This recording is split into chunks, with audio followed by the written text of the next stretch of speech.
Welcome to Tech Vibes. If you see vertical lines or horizontal lines on your TV screen, do not panic. In many cases, the TV panel is still alive. I am a technician, and I will show you how we diagnose this problem step by step. Now listen carefully. Every sentence matters here. First, understand the symptom clearly. Vertical lines usually run from top to bottom. Horizontal lines usually run from left to right. Lines can be thin, thick, colored, or black.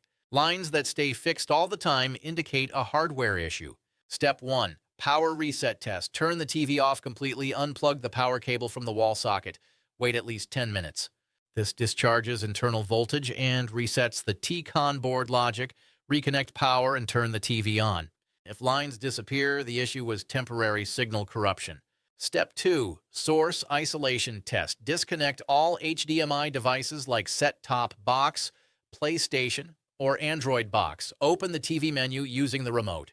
If lines appear on the menu screen, the problem is inside the TV. If lines disappear in menu but appear only on HDMI, the external device or cable is faulty. Step 3. Panel tap test. Gently press the bezel area near the line. Use your thumb, very light pressure. If the line flickers, changes color, or disappears temporarily, this confirms panel driver bonding issue.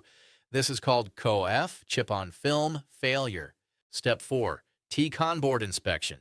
The TCON board controls display timing. Loose LVDS cable can cause vertical or horizontal lines.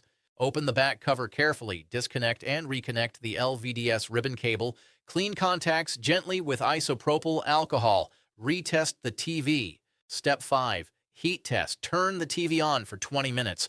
If lines appear after heating, it indicates panel internal trace damage. This fault is permanent and progressive. Important truth from real repair experience.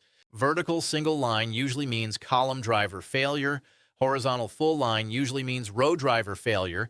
Multiple colored lines usually indicate panel matrix damage. Software update never fixes physical line problems. Repair options explained honestly. TCON board replacement works only if the board is faulty. Panel COF repair requires machine bonding, not glue tricks. Screen replacement is the only permanent solution for dead panel lines. Final advice: if lines are stable and increasing, do not waste money on board swapping. If lines react to pressure or cable reseat, attempt professional repair. Always diagnose before replacing parts. This is Tech Vibes, real technician guide. Accurate diagnosis, no false hope.